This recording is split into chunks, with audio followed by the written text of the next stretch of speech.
Welcome to the Caribbean Institute of Management Intelligence Limited, CARIMENT, and today we'll be continuing our project management training. Today we continue our PMB training certification in the area covering project cost management. Prior to today's session, you would have gone through chapters 1 to 6 in the PMBok 5th edition. And so today we are looking at chapter 7, project cost management.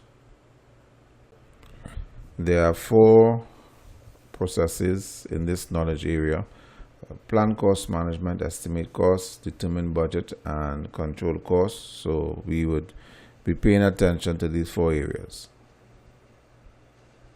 So let's get into it. I want to use this example, almost an example analogy of building a lunchroom at a tertiary institution, or even building a lunchroom at a workplace environment. So this WBS shows as a site preparation, construction, and outfitting of the lunchroom area, and you can decompose site prep into demolition, disposal. Let's say there's already a property, some sort of building on the property, and under demolition, utility removal, infrastructure removal. Now the project cost management part comes in here, where you would have done in chapter 6 activities related processes such as define activities, sequence, estimate activity resource, estimate activity duration. The only resource that you wouldn't have estimated, I use the word resource, is the financial resource part. So in this table, the first 3 columns would have been filled out under project time management. Under project cost management, we will now deal with the estimate cost part. So for this lunchroom project, let's say under utility removal, you had 2 activities. So you identify and confirm utility to be removed, and then you actually remove it. And there was a resource. So the resource may have been a head electrical technician and 2 laborers, and you have some other resources that you require. And the duration, let's say in one case one took 1 day, the other one is 2 days. And now what you're doing is estimating the cost. So the cost estimation occurs at an activity level. When you do the cost estimation as an activity level, what follows is to roll it up, or call aggregate. So then we aggregate the costs. We aggregate costs at different work package level. We aggregate costs at control accounts, and then that leads to aggregating the costs right up to the project level. So project cost management entails the estimating, budgeting, and controlling. As we use the example of the lunchroom, we estimate at the activity level. The determined budget is when you do the aggregation, and your control part is when you are able to now monitor the cost element of funds being spent as well as work being performed. Now all of this is being done so that the project can be completed within the approved budget cost, i.e. the cost baseline. So just to give a quick synopsis of these processes, plan cost management is where we talk about the how we would estimate cost, how we would determine the budget in terms of doing the aggregation, how we would control, and a large part of this program deals with, of this knowledge area, deals with the element of control costs. Plan cost management try to establish certain procedures in terms of what currency are we going to use, what type of reports also are we going to utilize. Estimate costs, we said we estimate the cost at the activity level as used in the lunchroom example. Determine budget, we aggregate or roll up the cost. So whereas decomposition in WBS breaks something down, aggregation adds it going up. So they just reverse the direction, right? Decomposition, top down, aggregation, bottom up. Then we have control costs, and we'll be looking at a number of calculations there. So if you're using the PMBok 5th edition, I draw your attention to page 224. There's a table there on the left side where we would be focusing on. So plan cost management. Here where we will be establishing the policies and procedures in documenting and planning the project cost. We would be doing all of this with the intention of creating a document referred to as the cost management plan. Right? That's the area of focus here, creating this cost management plan. The cost management plan guides a few things. One, unit of measure. Are we using US currency, EC, TT, euros, Canadian, yen? So the unit of measure is important to identify. So in this cost management plan, you would have identified the currency, the precision. So when you look at a spreadsheet and there's a number 50, is this 50? Is this 50,000? Is this 50 million? What is that? The level of accuracy also. And there are a number of additional parameters you would want to agree up front. So the idea of the cost management plan seek to establish what are these things we are agreeing upon. So when we start to do our budgeting, there should be minimum confusion with regard to these areas.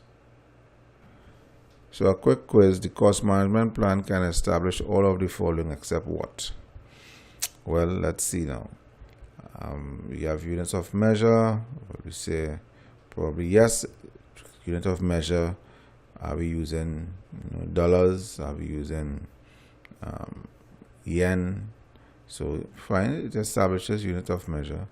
But what levels of accuracy? Well, yes, we can say it's what type of accuracy, even to a particular decimal point, is to the nearest dollar or to the nearest cent. All right. So between C and D, activity definition and control thresholds. Activity definition is found in chapter 6. In this chapter 7, there isn't any activity definition. We would assume you would have defined your activities before, sequence them, estimate duration, estimate resources, develop your schedule, and now here what we're doing is estimating costs. So there's no activity definition. That would have occurred already in chapter 6. So the answer is C. Next is process estimate cost. So estimate cost, we do that at the activity level as shown initially with the lunchroom example.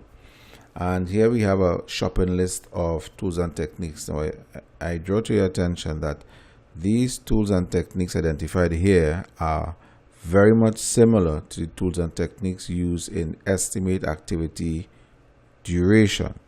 Why is that? Well, in both instances, they use numeric values. So when you estimate activity duration, you're trying to estimate how long would it take to do this activity. That's a numeric value. In this case, we are saying how much would it cost to get a particular job done or an activity completed with stated resources. Again, in this instance, has to do with a numeric value. And so the use of numeric value, you would find that there are similar tools and techniques such as analogous. You would find analogous both in estimate cost and estimate activity duration. Parametric technique, 3-point estimating. So not all of these, but a few of these, well, you can find also under estimate activity duration. There are a few things to bear in mind. That costs are predictions. That's what they are. A prediction really is a forecast, right? And because it's a prediction, it's not an exact. So I tell people there's nothing called an exact estimate. That's an oxymoron. You can have an exact. An estimate means that it's a prediction. I am not certain. I'm not absolutely certain, but this may cost $1,000. Now it might end up costing $900, $950, $1,005, $1,200, $1,100. But you try to use a technique that can bring it as close as possible to reality. but a cost is just that, a prediction. And they are generally expressed in units of some currency, as stated before, and it should be reviewed and refined, not cast in stone, right? But the most important point there is that costs are predictions. It's important to note that the accuracy of cost estimation, there are three categories. One is referred to here as rough order of magnitude. And an ROM is used sometimes in a project charter. So here you're using a charter to estimate for the same lunchroom project, and your estimation is $150,000. Now, that, in fact, let's use a rounded figure. It's $200,000, right? So this is $200,000 we're using for the lunchroom example. You may not, with that $200,000, there are different changes that can occur, right, in terms of variance. So you would say you might want to give a range. So when you're saying $200,000, you may say, you know what, this can cost somewhere between $150,000 to probably $200,000, and let's just say for now $250,000. That's the range. Or you give the upper figure. In other words, when you give a figure at the start of a project, it really is a high level figure, and it can be a number of changes, plus or minus, right? So ROM mean when I give you a figure, it can be 25% less that figure or 75% more that figure. That's the actual range. Then there's budget estimate. So budget estimate should occur when you're further into your project. You're further into your project and you're into the planning phase, the guesstimation level should drop, and you should have a reduce that margin of, I won't say error, but the margin of reality versus your estimation. And then the definitive estimate is during project and also project execution. If there's need to estimate during that time, for whatever reason, it should be real tight, right? So if a figure is given, it's between -5 to 10%. If there's need for overtime, there's need to buy additional paint, there's need to purchase additional whatever, well, we would have already purchased some stuff. We will already paid guys overtime, so we have a very good idea. So what the cost should be. So the cost shouldn't have this big variation during project execution, right? So you may have high variation at initiating process, such as a charter or on the on-start. Your variation should be a little tighter during planning because you will have done more investigation, and during project execution, it should be least variation you should have between your plan and the reality. So some of the techniques are bottom up, and then going through this, you should be reminded of, again, the estimate activity duration. You can review those lessons, the slides that would have occurred previous to this session. So estimate, bottom up estimate, and this is has the highest level of accuracy, but it takes the longest. Imagine that you have a big warehouse and you try to estimate the time it will take, or if I use the same lunchroom example, and the time it will take to do the demolition, and every single element you're trying to estimate for all the elements for the demolition, which you should. But let's say you measure, you measure everything down to the last detail. It may take you long. You may have a high degree of accuracy, but it might just take rather long. Analogous is a top-down estimating. So analogous is the reverse of bottom-up. So with the analogous, so let's say it's a warehouse. You have to tile the warehouse. Bottom-up says you pull out tapes. Let's say the warehouse is huge. You measure end-to-end in detail. You measure how thick the grouting, the space would be, the spacers would be. That would tell you how much grout you would need and how much, right? You go into detail. Analogous is where a guy walks into the warehouse, he looks around and he say, you know what, the material for here is about 45,000 and I will charge you about 10,000 to get this job done. So there was no measurement that actually occurred, right? That's analogous. Parametric is where there is some sort of calculation, statistical calculation. So when you talk about calculations being used, we use in parametric. The 3-point estimate technique, of course, there are different types. You can use the beta distribution, right? Pessimistic plus 4 times most likely plus optimistic divided by 6, or the triangular distribution, which is a normal average, a normal mean, right? So just add up the 3 values and divide them by 3. The beta distribution is a weighted mean, right? It's a weighted mean value. Reserve analysis, we would discuss a little further in a slide subsequent, talking about 2 kinds of reserves: contingency and management reserve. Cost of quality, there's a cost when you are dealing with quality. All quality has a cost to it. So for example, if you have to train people so that they can minimize errors and they can increase accuracy, there's a cost. You may have to buy equipment, calibrate equipment to ensure that there's quality. There's a cost, and so there's a cost for conformance. Project estimate management software could also be used in like a spreadsheet, right? As well as like Microsoft projects could be used also. A vendor bid analysis, so you could use an RFI. An RFI could be used also whereby it's a new project, it's greenfield, it's new to the organization. You submit an RFI, tell vendors, hey, we want to do this lunchroom. We never did this construction before. Tell us what you think the cost might be and how long it might take. And so vendors come, they submit an RFI to you. Sorry, they submit the information because you're making the RFI. They submit so RFI means request for information. So the vendors submit the information and you get a sense from different vendors how long this lunchroom construction might take, what the cost might be, and so forth and so forth. And you have some idea of cost. And now you can use that bid that the vendor submitted or the information that they submitted in your planning, and then you can do your stuff afterwards. So vendor bid is a nice way of getting information also. The 2 primary outputs here is activity cost estimate and the basis. So activity cost estimate is where you have like the table I showed you up front with the lunchroom. So you have this table and I have name of activity, resources required, next column, then followed by the duration, the estimated duration, then followed now by the estimated cost. So this cost now I have for all my activities a listing of my costs. The basis of estimate is the rationale. So you can have another column after cost, the rationale. You use bottom-up, parametric, and you go into the little details as to what you actually did. So it gives the rationale. How did you come up with this particular cost estimation?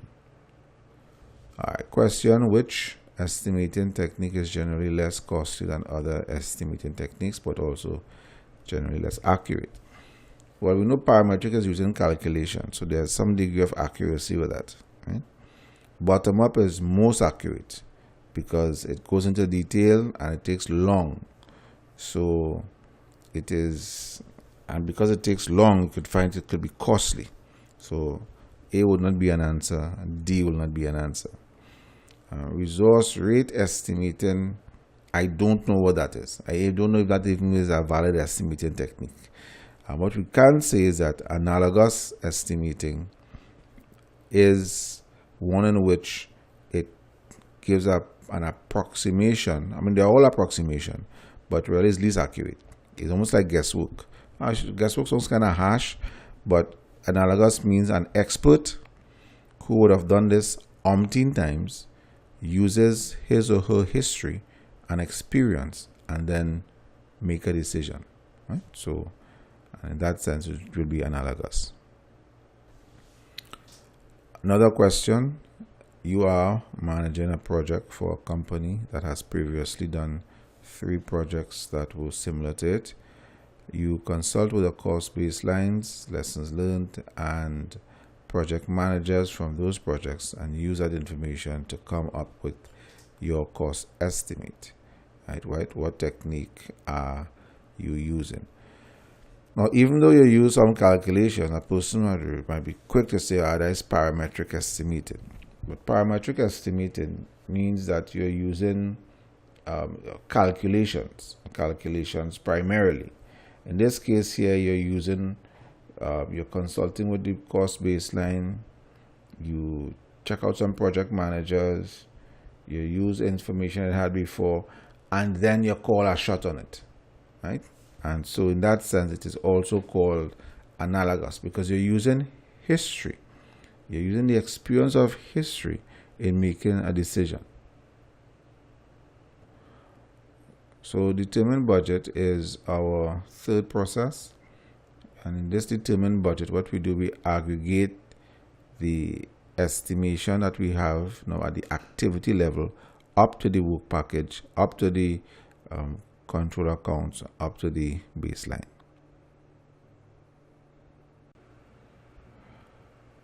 So with the cost aggregation, here we look at our activity cost estimate, and the activity cost estimate is added to the contingency reserve.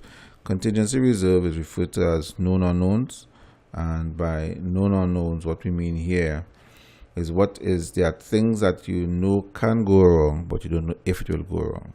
So for the removal of the electrical, let's say for the demolition part, and under electrical you had an activity to remove the electrical wiring, and something could go wrong that can cause a breaker to trip or a breaker to burn, and that might cost $200.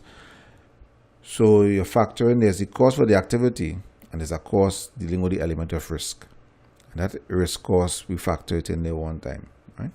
So that's our activity cost estimate. And the activity cost, let's say there are 2 activities for a work package. Then when we take those 2 activities and we add them up, we get the work package cost. And when we add up all the work packages cost under a control account, we get the control accounts cost. And when we add up all the control accounts, we end up getting a cost baseline. Cost baseline plus management reserves would give the overall project budget. Management reserve is unknown, such as earthquake, a tsunami, something you didn't plan for, it actually occurred, and there's a cost factor. So management reserves normally is a percentage of the overall budget, right? The cost baseline is what the focus is on. The cost baseline is the agreed finalized position on the money to be spent during the scheduled baseline to accomplish the scope baseline, right? So that is what your cost. Your cost baseline means is the money, is the finalized agreed upon position regarding the money to be spent only within the duration of the scheduled baseline to accomplish the scope baseline, which will include the work to be done and the deliverables to be produced. This cost aggregation, this other is a nice diagram also that could be used. It's similar to the previous one. We have activity estimate. It rolls up to work package estimate. It roll up here, it means aggregate, right? That aggregates to your control account estimate. That aggregates to your project estimate. It aggregates, and then you add that with your contingency reserve, and you get your cost baseline. The project manager is responsible for the cost baseline. The management reserves could only be spent after there's authorization from upper management. The project manager cannot unilaterally spend monies from the management reserves. So the further authorization is required. So the PM has responsibility for the cost baseline and not for the overall cost budget.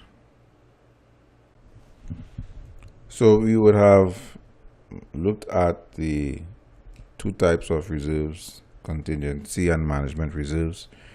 And we said that the contingency reserve dealt with known unknowns, things that you know that could go wrong, not sure if it will go wrong. So you know it might rain, you don't know if it will rain. You know that there can be an accident, you don't know if there will be an accident. So you put things in place. You put things in place. You take out insurance, you rent a tent, you lease a standby generator. All these are examples of contingency reserves cost. Then there's management reserves, and with the management reserves, these are unknown unknowns, things that you don't know will go wrong. You don't know what you don't know.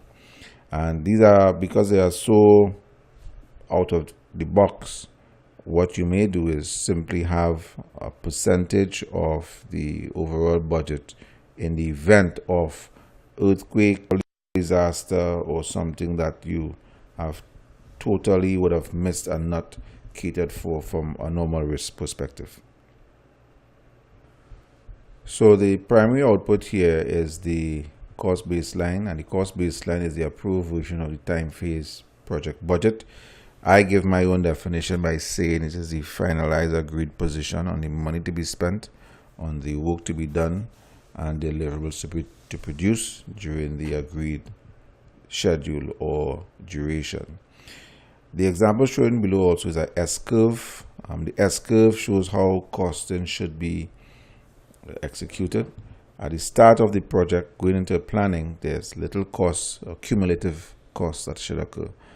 During the implementation stage or execution stage, the cost actually escalates. That is, the cumulative costs as time progresses escalates. And at the end of the project, the cost tapers off at the end. So the cost, the spend for on some projects, it should resemble an S. And if your cost expenditure does not resemble an S, then it could cause reasons to have concern and to review how is the cost control occurring. Question: the authorized time phase budget at completion used to measure, monitor, and control overall cost performance on the project is known as, well, so there's a difference here between the approved budget and cost baseline. Well, it's not activity cost estimate that's done at the beginning. All right, it's not at the beginning we do the activity cost estimate. Total funding requirements, it is a nice layman terminology. It's not a PMI terminology. Now, the approved project budget, that is when you add the cost baseline to management reserves. All right, so what the time phase element is the cost baseline. So make sure you differentiate between the cost baseline and the approved cost budget. Which of the following is not a tool or technique of estimate cost? So if you go through, bottom up means it takes long but you get a better result. Parametric, we use calculations. Analogous is where an expert would use his or her history and make a judgment call on it. Cost aggregation is a technique used to do what? To determine budget. It's not a technique used for estimating cost. Is a technique? Yes, but this is in the wrong place. Control costs. So control cost deals with monitoring how are we progressing, both in terms of time and spending money. So there's an element of scheduling that comes in here under cost, under control cost, and under this project cost management. So control cost deals with, are we ahead or behind schedule? Are we under or over budget? And what can we do in order, if we are under, what can we and should we do in order to be on budget or be on schedule?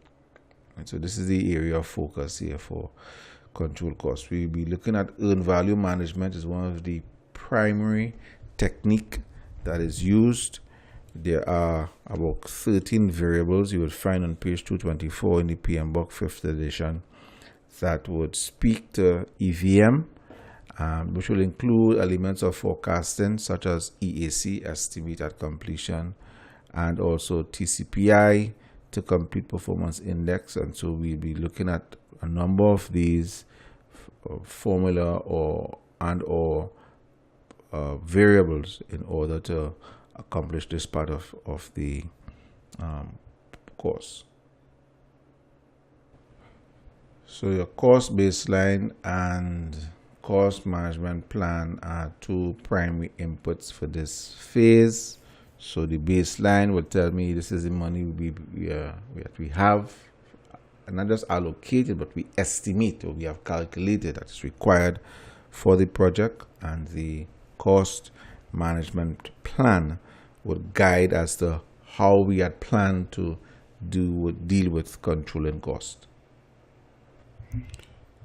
So we're looking now at under control cost. We will examine the three basic variables that are used commonly under earned value for earned value management: planned value, earned value, and actual cost.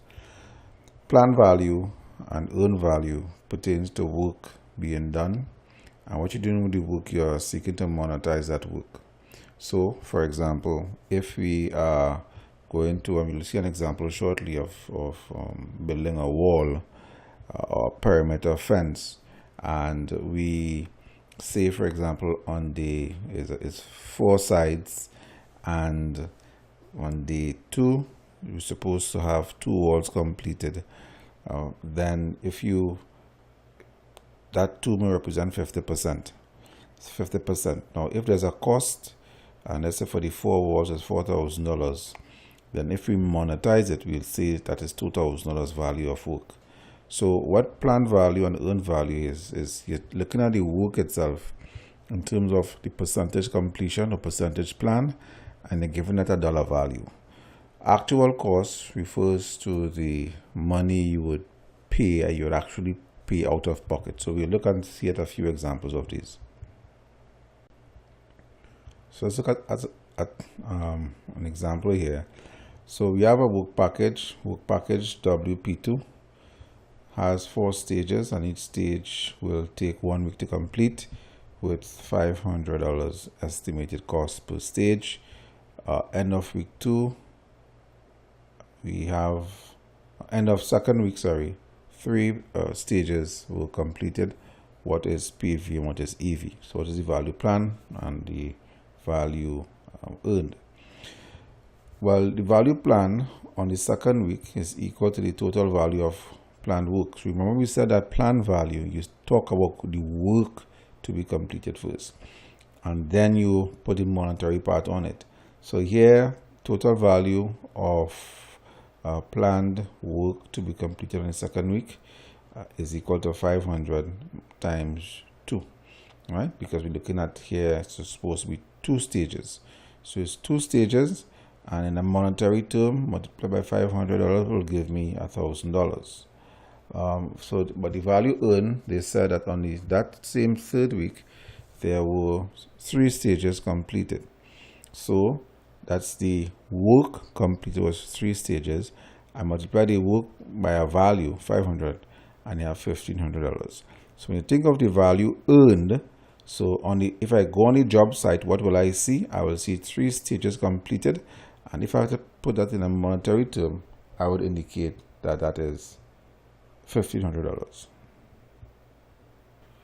All right, let's explain it. Let's look at another example. So planned value is the authorized budget assigned to the work to become accomplished on a particular day. So let's explain what that means. It means value of planned work to be done as of today. So if a job will take 10 days, and you say that on the 5th day, there will be 50% of the work completed by day 5. Then, and each day you expect $1,000 value of work to be completed. It means that the planned value as of day 5 is $5,000. So planned value must pertain to a day. You must say what day are you referring to. That's important. So the day you're referring to is important, and also what dollar value does it bring about.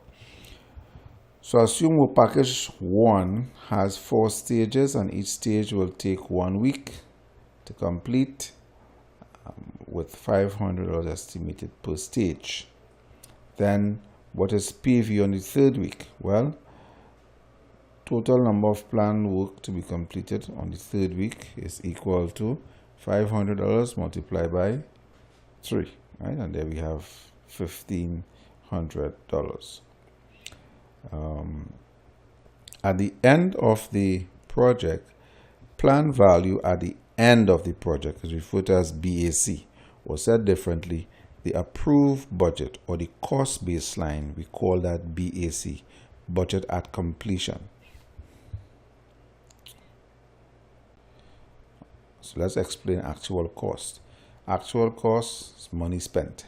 So planned value and earned value, even though they're expressed in dollars, it has nothing to do with money spent. It's like doing a valuation. Planned value and earned value is like doing an evaluation or valuating work completed. That's what planned value and earned value has to do with. One is valuating work completed, that is the earned value, and the other is valuating work to be completed. Actual cost is the money spent, money actually spent, right? So this differs from plan and earned value. So work package 3 has 4 stages, and each stage will take 1 week to complete. $500 estimated cost per stage. At the end of the second week, 3 stages completed, and the contractor has spent $1,700. What is PV, EV, and AC?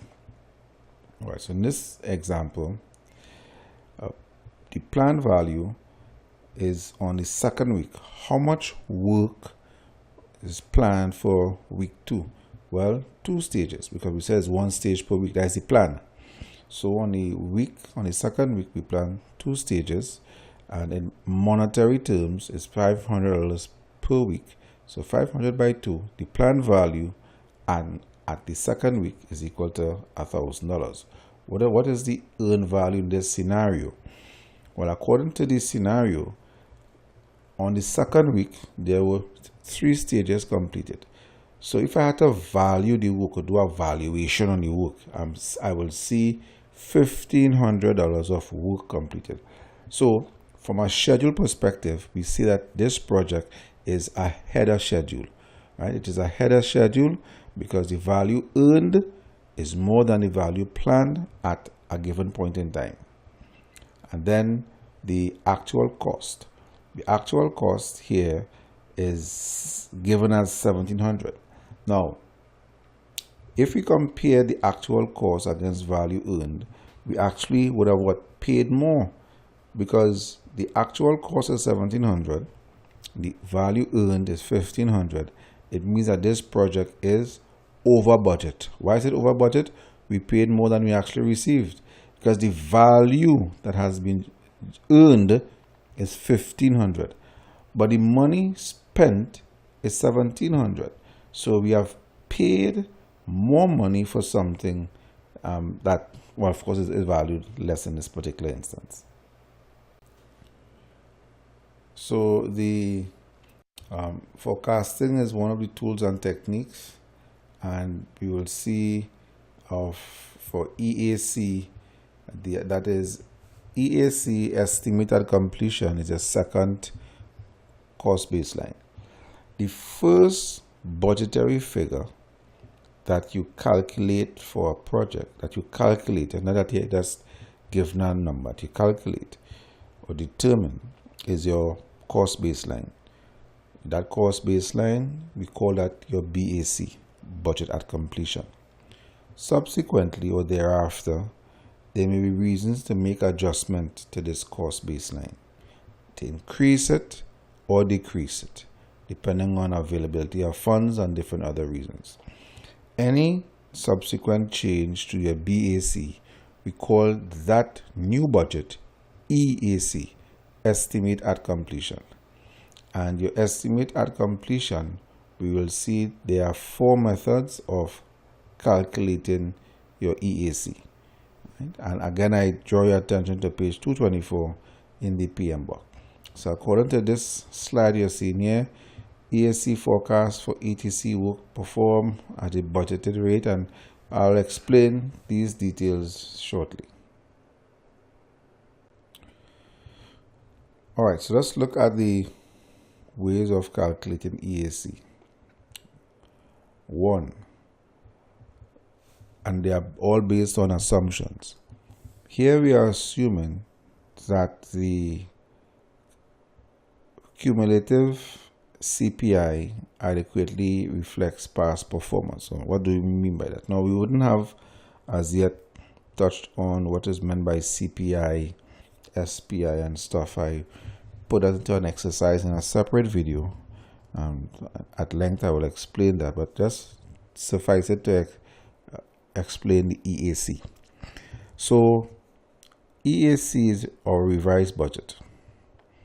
Our revised budget is saying this: if at a point in time you are spending at a particular rate, and at that given time when you do your assessment, you say, you know what, I will continue to spend at this rate. Now, the rate of spending, we can use CPI to determine that, cost performance index. So your cost performance index, in a sense, can indicate what is the rate of spend. If the rate of spend will continue to the future, so let's say it's a 25-day project, and we're on day 10, and we observe our rate of spend on up to day 10, and we say that this rate of spending will continue to the future, then we use this particular formula, that the estimate at completion is equal to the original budget divided by the rate at which we are spending. Right? So that's your first formula. Your next formula is for calculating EAC is AC plus BAC minus EV. Now, what does that mean? Again, let's use the same example. We're on a 25-day project. Today is day 10. Now, at day 10, the question here is, what is your revised budget? Well, your revised budget, and this here is based upon a particular assumption, right? The assumption here, and I explain this assumption. Your revised budget is equal to money already spent, that is AC, AC meaning money done spent, plus how much more value is to be earned. Now, here what we mixing carefully again. Money spent, AC, plus value yet to be earned. Because BAC is the total value to be earned. EV is the value already earned. So when you do this subtraction, BAC minus EV is the value yet to be earned. So the revised budget is equal to money done spent plus how much more value is to be earned. Now this example here, we're saying it occurs where if this is day 10, we spend money already, we're saying going forward there is some change, right? Some change has occurred, and going forward we would ensure though that the spending would stick to our original budget. Right, so that's EAC plus BAC minus EV. Next example, or next formula. If same 25-day project, today's day 10, and what is your revised budget? Well, this assumption is based upon this fact. Let's say you are using an estimate at completion, and you are using a basis for estimate, right? Let's say you are using analogous. So you use analogous for estimating your activities. All right. And 25-day project, today is day 10. But when they did an assessment, they realized that your estimation technique was actually flawed. Right? It was flawed. It did not make sense. So therefore they say, okay, our new budget is money done spent up until day 10. Plus we are going to devise a new method for calculating how much more we had to spend going forward. Thus, we use the word a bottom-up estimate to completion, bottom-up ETC. So again, you have to pelt away the basis of estimate was used. Use it again. It is baseless. That's the assumption we are making here. Based on that assumption, the revised budget is equal to AC, money done spent, plus our newly devised figure from that point going forward. And our last is where you have this double condition of needing to hit a firm completion date, and it assumes that there is poor cost performance. So the formula we use here is, again, money done spent plus value to be earned divided by this weighted calculations, CPI by SPI, cost performance index by schedule performance index. So here we look at forecasting, and using the earned value analysis, you'll observe that we have a timeline. The red bar on top shows a timeline, and the line in the middle, that vertical line, represents today. So the timeline could mean it's a 40-day project, it's a 10-day project, and that line says this is today. So let's focus on the red bar. So the red bar says the PV. Now PV is planned value, the value planned today. The value, we plan to accomplish. Let's say that PV is day 10, our same 25-day project, right? Day 10. BAC is our original budget. It's also called budget at completion, is our original cost baseline. The bar below represents the reality. So in this case here, value earned probably, let's say, is equal to planned value. That means we actually on schedule. ETC is estimated completion. How much more work is yet to be done? So you'd see in the example used here, EAC, our revised budget, is more than the original budget, right? So so when you're doing these questions, you always ask you ask what is today. What is today is very important, and all your calculations is normally based off answering that what is today. All right, so other techniques, TCPI, to complete performance index, and performance reviews. So you're doing performance reviews, you're doing variance analysis, you're comparing actual against planned, you do trend analysis, you're looking at either your BAC or EAC over time, you're looking at your variance over time, you're looking at anything over time, your SPI over time, how have we been performing, are we ahead or behind schedule, again over time, and then the earned value or performance using the various earned value variables.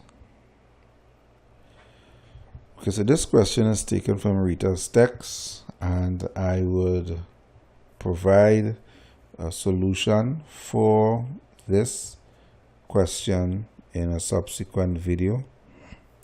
So having gone through this video, you should look at the way in which we would have seek to address this question. So here you have a project to build a new fence. The fence is 4-sided. Each side take 1 day to build and is budgeted for $1,000 per side. The sides are planned to be completed one after the other. Today is the end day of day 3. So again, it's important to know what today is. Right? It is important to know what today is. Another thing to note is that earned value management lends itself to a particular type of project. That is, projects which are linear in their execution from a cost perspective. So if the spend was parabolic or was not a straight line, earned value management doesn't lend itself that in this format good to that as such. So these are the questions that must be answered. The scenario, you have to calculate planned value, earned value, actual cost, budget at completion, cost variance, cost performance index, schedule variance, schedule performance index, estimate at completion, estimate to completion, and variance at completion. So, and you could think, I don't know if I had thrown in an extra 1 or 2 inside there also. So these I think it's 11 of them here that goes with the question on the previous slide, and again that will be covered in a subsequent video. Okay, the total complete performance index is like a reverse of CPI. So TCPI is the complete performance index, and it is simply work remaining divided by funds remaining, right? Work remaining divided by funds remaining. So work remaining is BAC minus EV. That tells me how much work is remaining. Funds remaining is BAC minus AC. Now, if you're dealing with a revised budget or revised baseline, then it would be the money remaining would be EAC minus AC. So again, if you're dealing with a project with the original budget, you will use BAC minus AC as funds remaining. If it is a revised budget, then you will use EAC minus AC instead. Right, this is an excellent diagram taken from the PMBok. The diagram shows what I will probably seek to do. Okay, let's explain it here. I'll go to explain in another video, but let's explain it here one time. So the middle line is your budget at completion. That's your middle line. The vertical line in the middle of the chart represents today, right? That is a given date. Let's say that represents today. So the question is, how are we performing up until today? The middle line is your S curve. If you recall, we did the S curve in terms of over time how money is spent. Now you would see that the value earned, this here it marked PV, is a little error here. The PV is supposed to be EV in brackets. So the value earned is less than the value planned. So along the straight line, the bottom line that just below the BAC, the BAC, that's your cost baseline, right? So the earned value line is below. It means that as of today, I have earned and I have planned. So I am behind schedule. Now the actual cost is the line above it. And that cost says, as of today, I have paid so much money. But the money paid is actually more money than planned and more than value earned, which means that because it's more than value earned, it means that I am over budget as of today. If we extrapolate the AC, and you're seeing the dotted line going across to the EAC, that dotted line going across is called ETC. How much more money do we need to complete this project? Right, that's the estimate to completion. So the estimate to completion is equal to EAC, your revised budget, minus your AC. All right, so this is a very good diagram to study. You also see the management reserves. The management reserves between the project budget and BAC. Right, that's a management reserve there. Okay, great. So excellent diagram for studying and for reviewing and for almost summarizing this area of earned value management. So we have come to the end of this lecture on project cost management. Do take a look at the accompanying video on dealing with the calculation. I think that will be important for folks to see, and we hope that this was informative and again assisting you in both preparing for the PMP examination, in prepping for handling practice questions, and also for performing on your projects.